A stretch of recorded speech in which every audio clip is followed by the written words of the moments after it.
Good morning. My name is Rachitaa Gupta. I am from the Global Campaign to Demand Climate Justice. I publicly declare that I have no conflicts of interest in relation to the fossil fuel industry or other polluting industries, and I also invite others to declare the same. We are holding this press conference to express a deep outrage of the climate movement at the ongoing genocide in Palestine. As Israel continues its brutal campaign of bombing, massacres, and starvation against the innocent civilian population in Gaza, many of the actors and states like the US, UK, Europe, France, Germany, that are directly responsible for these crimes walk the halls of the climate negotiations. We are here to remind them that you cannot separate climate justice and the cause of Palestinian liberation. We are here to remind people of the deep interlinkages between the intersecting crises of climate, capitalism, colonialism, militarism, violence, and genocide. We refuse to be silent. Those responsible will be held to account, and justice will prevail. We have a very powerful lineup today, and we will start with Mohammed Usrof from Palestine Institute for Climate Strategy. Hi, everybody. My name is Mohammed Usrof, and I hereby disclose that I have no conflicts of interest with the fossil fuel companies or any Zionist entity. It is our second SB meeting since the genocide has begun, our fourth UN climate conference overall, and every time we sit here and tell you why you should care, we hear nothing back. It has only gotten worse, and it is worse first and foremost for the people of Gaza. Every single day, we hear about another 100 Palestinians killed. In the past few months, the blockade has escalated so significantly that more and more reports of people, mostly children and elderly, starving to death. People are risking their lives walking several kilometers to get to food, only to be shot once they get there. As for the climate, just last month, a group of British researchers just came out with a report that estimated that the damages caused by this genocide is approximately that of 100 countries annually combined. That is more than half of the UN member states combined. So while we're eagerly waiting countries' NDCs and how they will slash emissions this year, remember that stopping this genocide will do more than most of those NDCs combined to cut fossil fuel use. And it's not just this genocide. Military emissions account for 5.5% of global emissions, and the EU reports put that above Russia's entire annual emissions, and if military emissions were a country, they would be the fourth most emitting nation, just behind China, the US, and India. And it's not stopping either. Gas licenses and exploration licenses are being issued right now. The world is perpetuating even more climate harm to keep killing and displacing people. And what remains of the energy transition? After forced blackouts, Palestinians in Gaza resorted to using solar panels for their electricity, proving the power in having sources that are not reliant on fossil fuel extraction, and that is not meant to romanticize Palestinians, but only to show their resilience and resistance during such horrible atrocities and times. And even then, these solar panels were bombed as well. But how about those who work at the conferences for better agricultural practices? In Gaza, over 82% of cropland has been destroyed, and the soil is so laden with toxic materials and heavy metals that bombardments have made it nearly impossible to grow anything that isn't potentially harmful to human health. The air is thick with the same toxic chemicals harmful to both the environment and human health. It is little wonder that miscarriages have increased by 300% in Gaza, according to figures gathered of last year. It is an ecocide as well as a genocide, and I don't think I need to tell you why you should care that this is happening in our world. And this is a call from the Palestinian Institute for Climate Strategy to care about people, not only Palestinians, but trade unions and activists who have put to harm, and we are calling for an energy embargo alongside other Palestinian groups. The main idea is that we wish to call for all people in the UNFCCC space, in the climate talks space, to reevaluate why we do negotiations and to consider the urgency of today's work. And it's not only that, it is why we do the work and why we care about climate and why we care about justice. It is not just buzzwords, they're not just keywords, they have people, lives, and stories behind them. And the key thing here is that we all do this kind of work to protect human life first and foremost. So if we do care about human life, and if we really wish to achieve the protection of human life, then we ought to name and call out climate and environmental projects and organizations and complicit entities to stop the genocide and to stop the ecocide in Gaza and to allow the Palestinian story to reveal itself and unravel. And I'll pass it on to the next speaker. Thank you. Thank you so much, Mohammed. We'll now hear from Hajar Al-Beltaji from Angry. Thank you so much, Rachitaa. I also disclose that I'm not attached to any conflict of interest or any Zionist fossil fuel companies. So at first, I'm starting with one of the very prominent Arabic poems by Amal Donqul about the atrocity and agony of Palestinian people. He said, لا تصالح ولو منحوك الذهب أترى حين أفقأ عينيك وأضع مكانهما جوهرتين أترى هي أشياء لا تشترى. Translated as, don't reconcile. Even if they give you gold, I wonder if I were to gouge out your eyes and replace them with 2 gems, would you see? This reminds us with the ongoing atrocities and colonialism in Palestine for over than 76 years. But it all has started before that, for 100 years ago, when an English white man called Balfour gave himself the right to promise a land that he doesn't own to people who don't own. And this was the mere foundation of colonialism project in Palestine. So, as the white media tries to portray it, it started on October 7, it didn't.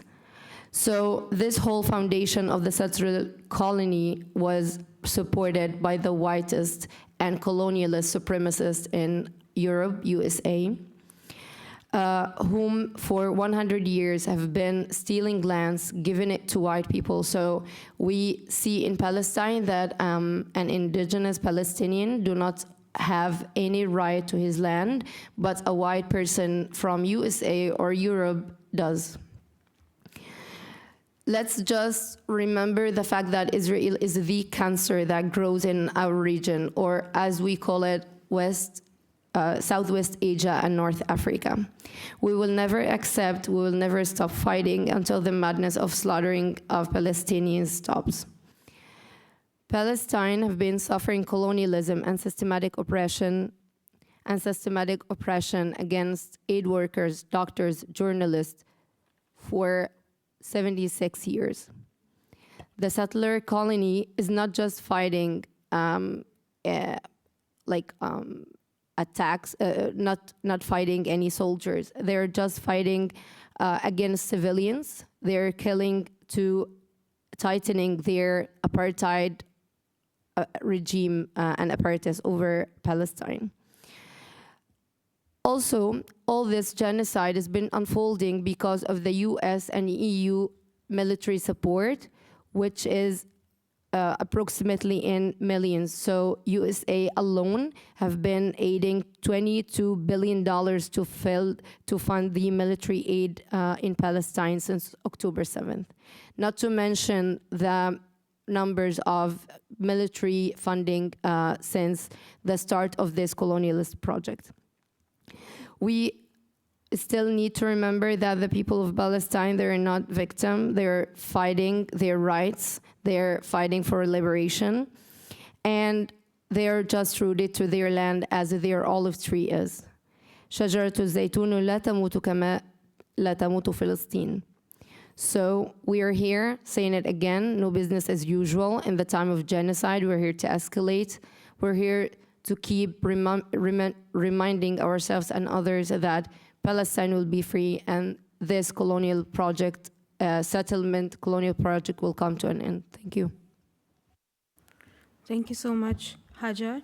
We'll now hear from Fatma Khafagy from Women and Gender Constituency. Thank you. I also joined the declaration made. In the name of the Women and Gender Constituency, we are bringing to you from the heart of Gaza women who are raising their voices, echoing through the rubble, the resistance which has never been witnessed by the whole world before. These women are, or have been actually, witnessing the most devastating human rights crisis in modern history, which is the ongoing genocide against Palestinian people.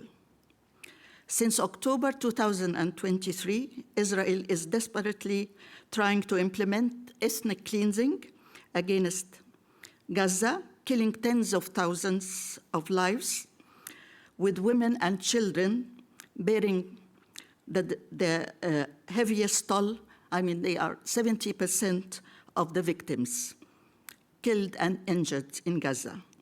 This campaign of destruction, advanced by American and Western weaponry and international complicity of governments, has reduced Gaza's infrastructure to rubble, leaving millions without access to food or any essential services.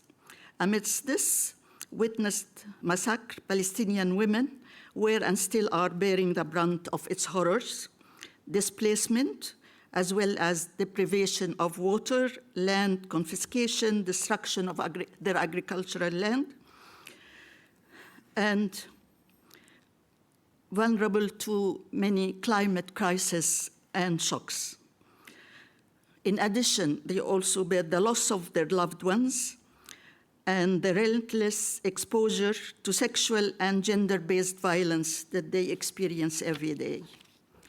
We condemn all statements made on displacing Palestinians from Gaza to Egypt or Jordan or to anywhere, and we demand that the UN implements its resolution of the right of Palestinian people to self-determination, return, and independence. We have witnessed, actually, the lunatic leaders of America who are calling for the displacement of Palestinians from Gaza and building malls and hotels for tourists to come. He didn't even have the decency of saying that some of the Palestinians will be returning, if not all, actually, and they need schools, they need hospitals, they need employment, but now he's talking about hotels and malls for tourists from all over the world to go to Gaza as if he owns Gaza. Any talk about displacing the Palestinian is a hint of liquidating the Palestinian cause. After a year and 7 months of genocide, crimes of starvation, siege, killing of civilians, and after decades of occupation. We call for the activation of international law, international human rights treaties to confront war crisis and aggression carried out by the occupation against Palestinians and their forced displacement. We all call for the implementation of relevant UN resolutions to achieve international peace and security. We ask the West for stopping exportation of deadly weapons to Israel. Especially, we call on the permanent members of the UN Security Council to stop actually the exportation of weapons that is fueling all the fights and the crisis in our region. In the heart of Gaza, women rise, their voices echoing through the rubble, the resistance, and we are documenting hundreds and hundreds of stories of these women who are really trying to keep their land and not to sacrifice 1 inch of it, regardless of the horrors they face every day. We call for ceasing fire right now. We're calling for free Palestine and no climate justice without gender justice. Thank you. Thank you so much, Fatma. We'll now hear from Anna Sánchez from Global Energy Embargo for Palestine. Hello, thank you. I'm here representing the Global Energy Embargo for Palestine, a global campaign that calls on a state to impose an immediate energy embargo on Israel. Israel is using energy as a tool of oppression, as a tool of control, energy, coal, crude oil, jet fuel, these are not neutral commodities. They are used to fuel an ongoing genocide, and these must be stopped immediately. Countries like Colombia, South Africa, Russia are exporting the coal that is being used to power Israeli electricity grid, which does not differentiate between Israel and the illegal settlements in occupied Palestinian land. It is used to power also the artificial intelligence that is surveilling and killing Palestinians. Azerbaijan, Kazakhstan, and Brazil, among other countries, are sending crude oil that is powering the Israeli military, along with the jet fuel provided by the US that is fueling the tanks and warplanes that are assassinating and massacring children in Palestine. This must end. It is not a political choice. It is a legal obligation. It is an obligation for all states to end their complicity. The EU is also complicit by normalizing their trade relations with Israel. They are still importing Israeli gas through the East Med pipeline, and this is making the EU and its member states deeply complicit in the ongoing genocide against the Palestinian people. As the global energy embargo for Palestine, we're calling on workers to block all commodities related to energy, to block ports, to track shipments of energy that is transported by maritime transfers, with very high CO2 emissions that are also jeopardizing the sustainability of our planet. We're calling on people to pressure their states and authorities to impose sanctions on Israel. We cannot keep on going doing business as usual. Energy is being used as a tool of oppression, and it should be used to power life and not a genocide. Thank you so much, Anna. Lastly, we will hear from Amiera Sawas from Climate Action Network. Thank you. Climate Action Network is a network of hundreds of organisations committed to decolonisation, justice, equity, international cooperation and freedom, and we strongly oppose all forms of discrimination, military occupation, racism and violence, including the genocide of the Palestinian people. And I disclose that I do not have any conflict of interest with fossil fuel companies or Zionist interests. Governments are funding genocide, occupational and regional devastation, which is getting more and more severe by the hour, rather than climate action.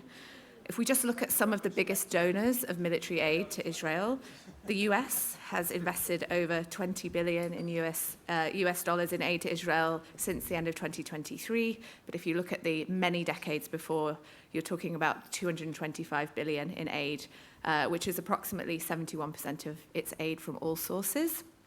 The UK government granted 108 licenses for military and non-military controlled goods to Israel since October 2023. And last year, although it feigned action by suspending some military licenses, when you look at the export licenses from the UK to Israel, they only suspended 30 of 350 arms export licenses and have subsequently, in the 3 months after that suspension, approved over 169 million worth of military equipment to Israel. Germany, I don't need to go into too much detail, we're in the heart of it, has approved over 550 million worth of arms exports to Israel since October 2023, including a 4 billion euro deal on the Arrow 3 missile system. So we have a lot of money for occupation, for genocide, for war, displacement, but we don't have it for climate finance. That's interesting. And the genocide is violence on every single scale, including ecocide. So I don't need to repeat what my colleagues have already said, but just some additional pieces. More than 100,000 tons of bombs have been dropped on Gaza, exceeding the total amount of explosives used in World War II in that tiny strip of land. We talked about the carbon footprint. Military emissions are not counted here, which is problematic. Researchers estimate that the long-term climate cost of the destruction in Gaza and the recent military exchanges or military attacks on Yemen, Iran, Lebanon, and now Syria is equivalent to running 84 gas power plants for a year. And by April this year, over 80% of Gaza's total cropland area had been damaged. It feels vile having to make an environmental justification when it's genocide of people's lives, But if we think about the long-term impacts of environmental destruction on human lives and on our climate goals, this is extremely severe and long-term. I mean, you just have to look at the Paris Agreement says that climate change is a global emergency that goes beyond national borders, which requires international cooperation and coordinated solutions at all levels, and implementing it is essential for the achievement of the Sustainable Development Goals. But at the same time, we're willing to destroy environmental lands, ecosystems, people's lives, which will affect them for generations, not for a couple of years. Look at all the work year on year that negotiators put in here and in the COP space to get tiny concessions on financing from north to south, finance that's driving a major debt crisis, that it comes with costs, it's loans, it's not public finance, it's not grants, but for unending human violations and environmental destruction, there's billions at no cost. Then let's talk about fossil fuels. So fossil fuels are the biggest driver of climate change, driving over, I think, 86% of carbon emissions in our atmosphere over the last 10 years. And they're directly funding genocide and war. And there's so much evidence historically to show this. So we have to ask ourselves, what is all this work for that we're doing here if we're not going to address the root causes of these human rights violations and ecocide? We're dragging the planet into World War III at the expense of innocent people, currently all over the Middle East, but also in Africa, Latin America, South Asia, and other parts of the world. The root causes are patriarchal, white supremacist leaders allied with capitalist extractivist models. As Kara Daggett puts it, petromasculinity right in all of our faces. They're interested in consolidating their wealth and power, extracting from the earth, and violently quashing anyone who doesn't look like, sound like, or agree with them. You can look at the fossil fuel profits. I mean, I don't have time to go into that now, but the 5 largest oil majors earned over $102 billion in profits just last year alone. Institutional investors hold $4.3 trillion in bonds and shares of fossil fuel companies. But the final kind of piece is that when countries are under attack, they can't access climate finance. And there's a lot of evidence to show that the most conflict-affected countries in the world receive very small amounts in climate finance compared to other countries. So how should a country like Palestine, and let's be honest, people and countries under attack by the genocidal regime in Syria, Lebanon, and Iran, how can they access climate finance that we're talking about here fairly? If we're serious about climate action, let alone human rights and international law, we have to be honest with ourselves. This genocide and this attempt to drive a regional war is going to drive climate vulnerabilities and loss and damage for the next 100 years at least. And we know this because countries now are still experiencing escalating unfair debt, being blocked from fair investment into renewable energy, and experiencing worse loss and damage precisely because of the colonial violence that they endured 30, 50, or 100 years ago. So this is a multi-generational genocide and crisis, and it must stop now. And finally, please, nations of the global north, do not say that you represent your constituents if you're funding and enabling this genocide, because we know from people on the streets that that's not true. Ordinary people everywhere want this to stop, and we expect you as negotiators and representatives of those countries and those people to talk about that and call to action to end this genocide now here. Thanks. Thank you so much, Amiera. We'll now take questions from the floor. We'll prioritize any journalists, so please introduce yourself and your media house before asking your question. And then we also invite others to ask any questions to our panelists.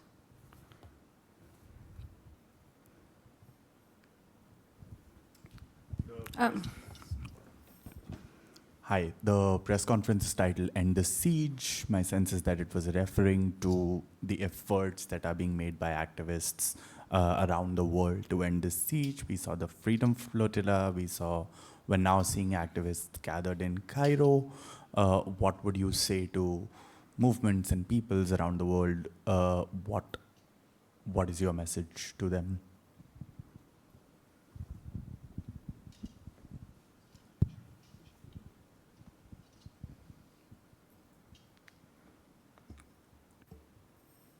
Thank you. Well, I think we can say a lot about that in this space. When we are talking about climate justice, I think it was made very clear that there is no climate justice without Palestinian liberation. So I think that's a message that we should all convey and keep in our minds during not only the next 2 weeks, but until Palestine is free. I think it is important to, again, raise awareness about the Palestinian call for a global energy embargo, to put pressure on states and also on private corporations that are profiting from genocide and apartheid. Companies like SOCAR, BP, or Chevron are getting profits from these war crimes and crimes against humanity, and they should be not only ashamed but held responsible for their actions. And I think as individuals or persons who are concerned for human rights, for justice and dignity, we should endorse and amplify the call for boycott, divestment, and sanctions. We should boycott apartheid, we should divest from genocide, and definitely call for sanctions on these crimes against humanity until Palestine is free. I'll take the question as well, just to say that the Flotilla Coalition, alongside many other initiatives, have expanded and broadened our sort of political imagination as to what one can do to end the siege. We've seen many sort of other sort of flotilla attempts and other sailing attempts to sort of feed the people of Gaza and to allow humanitarian aid to enter, but it's the same with the marches in Egypt and also throughout North Africa. The only concern here is whether that would actually allow us to end the siege momentarily or sort of in the short run. But it remains a fact that this has allowed us to think about what people can actually do and who actually has the power. We have seen the complicity and the negligence and the lack of accountability in our international system, and that sort of nation states have fallen short of. And thus it is time for people to act. And I think besides the sort of protests and grassroots mobilizations that we've seen across cities and countries, sailing to Gaza was one of the sort of biggest attempts to end the siege. And I think that is sort of just incredibly organized. Not only that, not only is it a message to the people that we can act, it's also a message to how Israel continues to violate not only international waters and the sort of very essence of human life and its dignity, but also Palestinian waters through the continuous supplying of gas to the European Union, and Germany being a country that we're in, that remains extremely complicit to both the flotilla's attacks and the attacks on Gaza's fishermen and the attacks on the fishing industry and the attacks on the Palestinian people. So I think the flotilla is a significant narrative, a significant message, and we've seen the attacks on conscience a month ago, and we've seen how the sieger of the recent flotilla attempt also sort of went through. So all the respect to them, and I think we should continue expanding our efforts and expanding the horizon to sort of this kind of political activism moving forward. Thank you.